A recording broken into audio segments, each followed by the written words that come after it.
Hey, everybody. Welcome back to another episode of Tech Talk. I'm joined today with the one and only Garrett Lim. Garrett, if you could go ahead and tell us a little about yourself and how you ended up at Walnut High School. Hey, Kevin. Good to join these tech talks. It's been great to watch these and get to know some of the staff a little bit better. But how I got to Walnut? Well, I was working in the in private sector for a bit, being a chemist in a couple of different areas. The last job I had before becoming a teacher was a rubber chemist, and while I was at that job, I was like, I was not fulfilled. I didn't feel like I was doing what I wanted to do. So I tried teaching, and then went to grad school. Taught at South Hills for a year, and position opened up at Walnut High School. I went to Walnut High School. I'm an alumni, and it's actually Mr. Schultz's old chemistry classroom that I'm in right now, our ASB director. So yeah, I've been here since. So it's been a wonderful experience teaching over here. Just before we get started, that room you're in was actually Miss May's room. I had her as a freshman.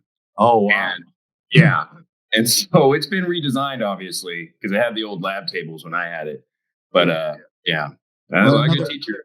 side story about that. I actually took AP chemistry in the same classroom with Ms. Wheeler. Oh my Way God. back in the Okay. day. We're Yeah. not going to get any questions. Miss Wheeler, I feel like we chased her out of this school because I had her first year for chemistry and we were bad to her. We But were also bad to her.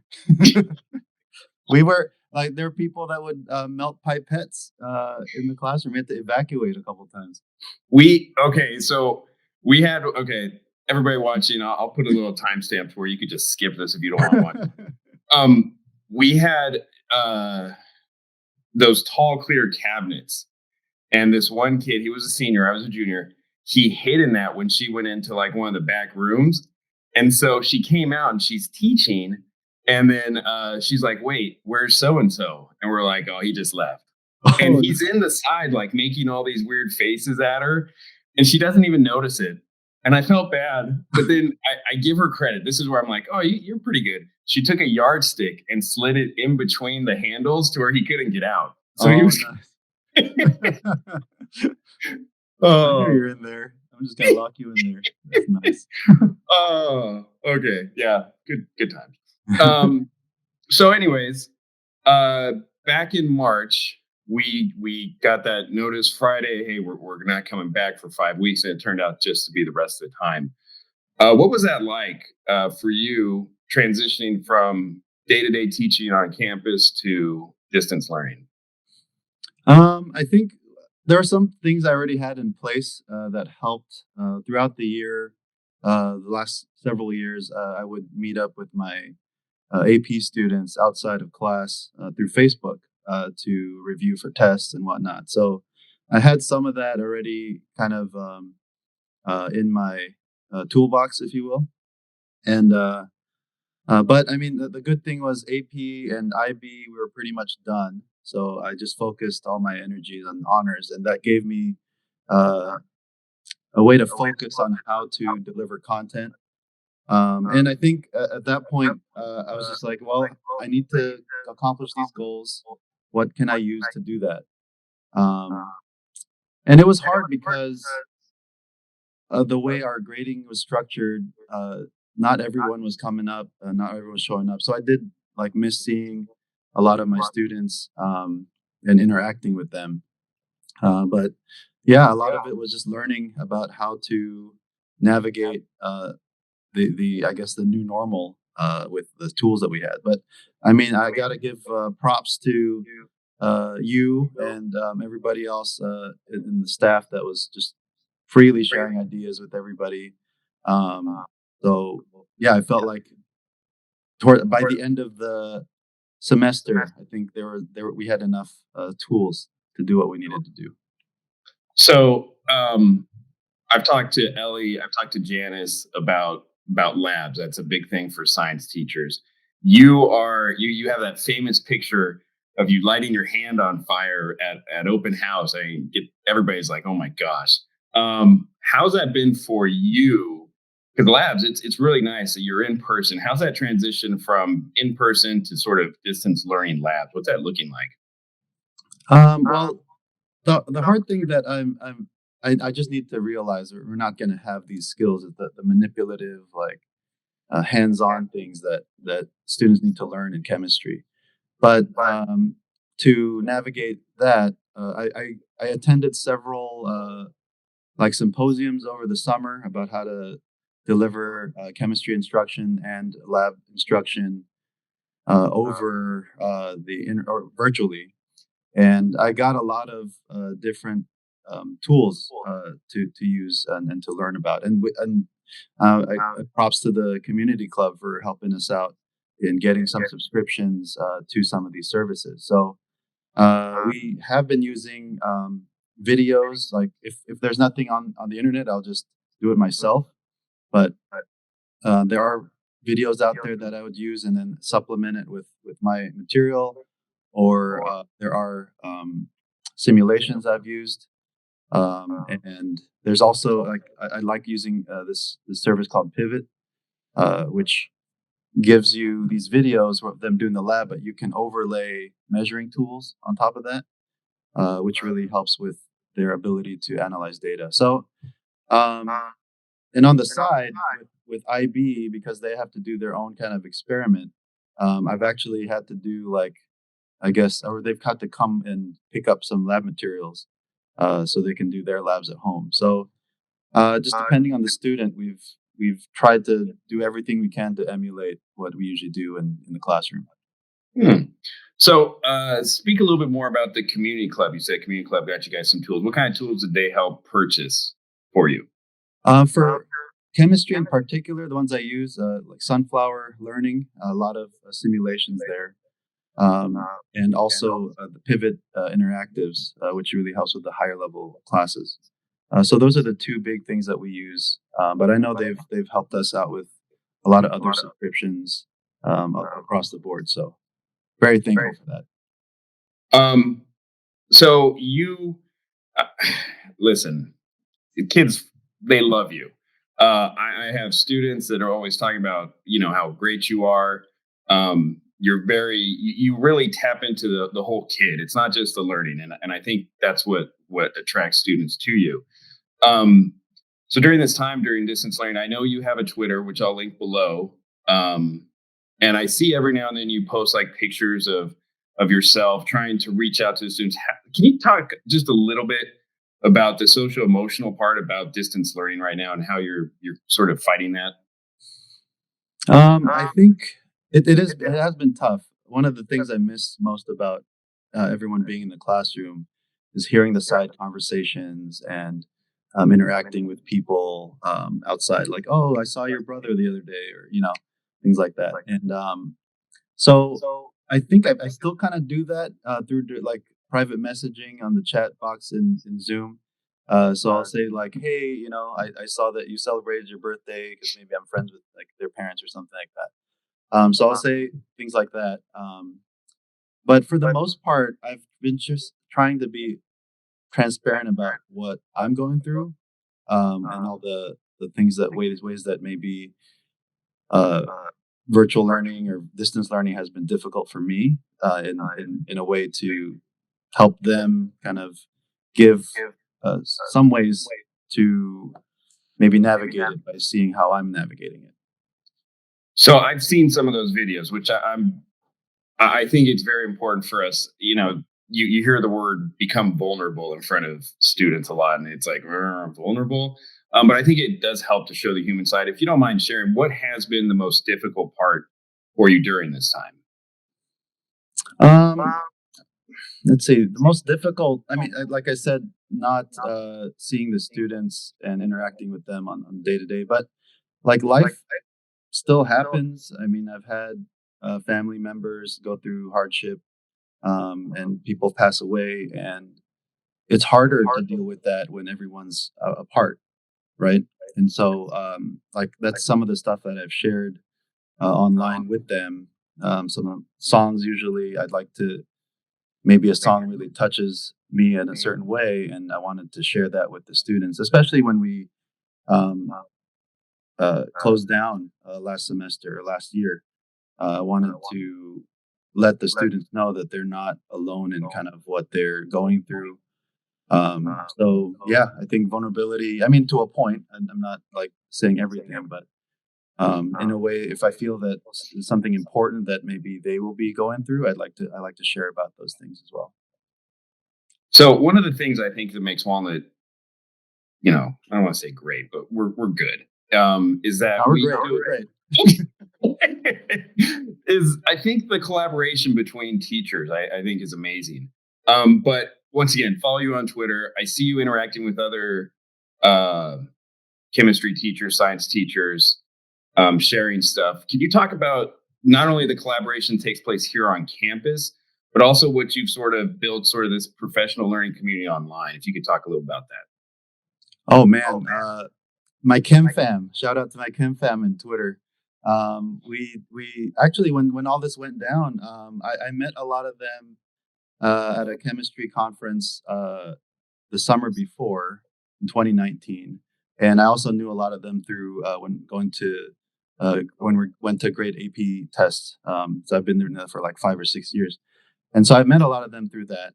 But that chemistry conference is where we kind of hung out a lot more. And then after that, I wasn't really active on Twitter until I met them. And then I saw, oh, they're doing a lot of stuff on Twitter. Um, we started a chat group there, and then we started meeting up on Zoom pretty regularly once this all happened. And so it's been such an amazing and inspiring group of people.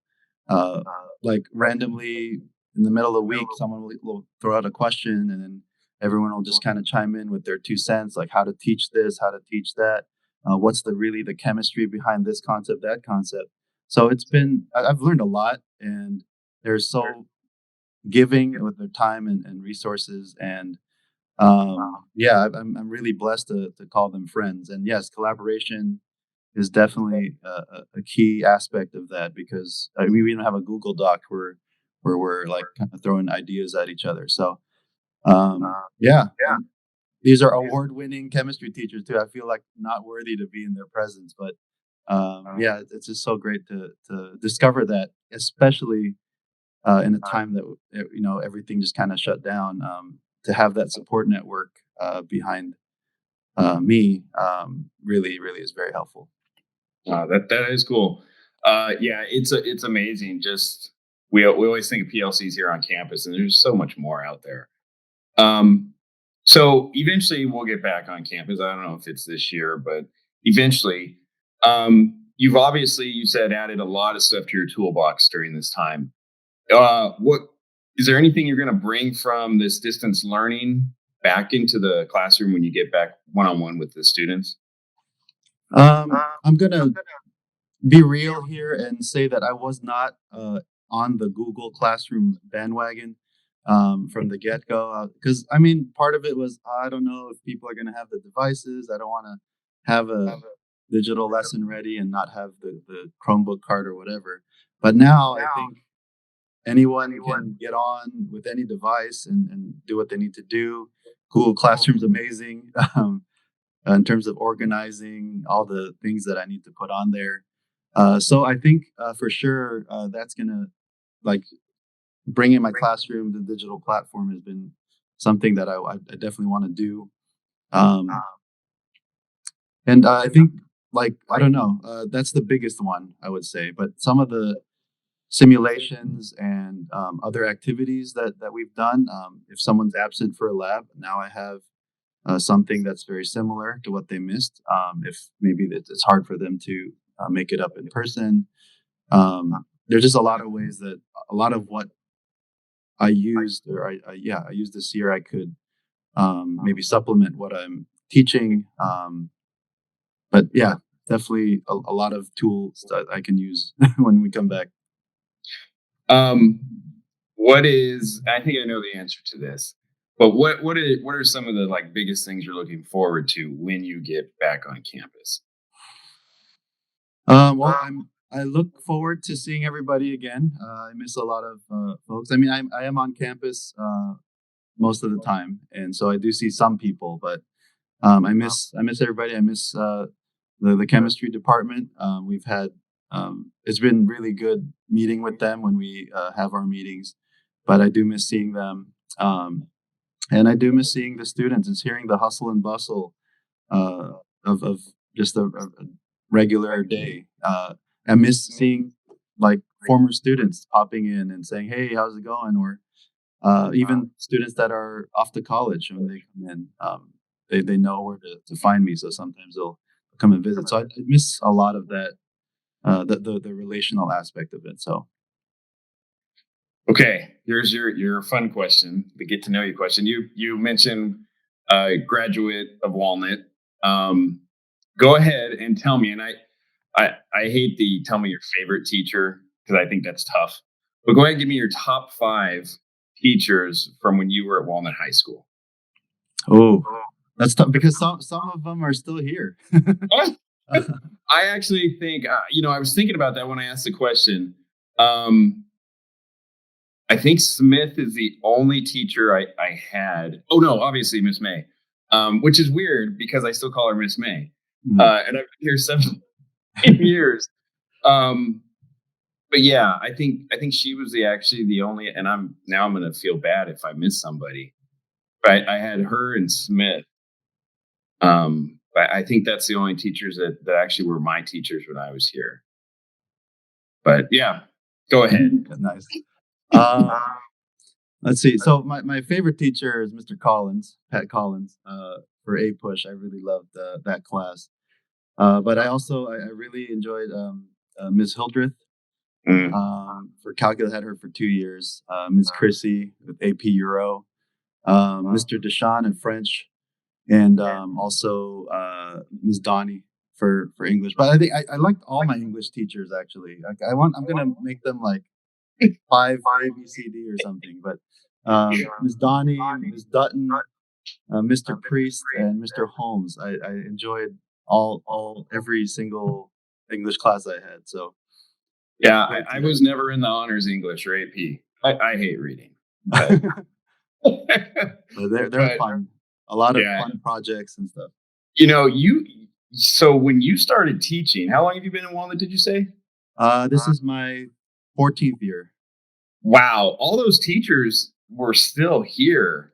Hmm. So when I got hired, I mean, there were a handful that I had, but then there were some that I didn't. Like I had Miss Freilig for biology and Miss Wheeler and Mr. Tran for all those were my sciences, but they were all gone by the time I got here Hmm. teaching. Wow. Yeah. Well, it, When I interviewed, actually, Ms. Hildreth was in the lobby. oh, He's like, "What are you doing here?" I'm like, "Oh, I'm interviewing for a job." So oh, I ever you're a good student. I'm assuming you were a good student. I tried really hard. Now, I will say this, and once again, people, you close or just keep hearing me and Garrett talk. I had Mr. Knox as a student teacher. Now, I thought I was a fine student, but I have heard stories that Mr. Knox was not a fan of me in his class. Johansson always tells me he's like, yeah, he really he didn't like you. I'm like, what? How's that possible? Oh man, Funny. yeah. Well, it's fun to come back where you went to school and give back, and we're not alone. There's a ton of former Walnut Mhm. people that have come back. Hey, Garrett, I really appreciate you coming on. Thank you for having me. It's fun talking to you. I know you're getting excited to come back on campus and see the kids, do the labs, and you're in that C building corridor where you get the hustle and bustle. So I know exactly what you mean about the students talking and everything. It seems weird right now, Hmm. but I appreciate it. Everybody else, thank you for watching, and we'll see you next time. See ya.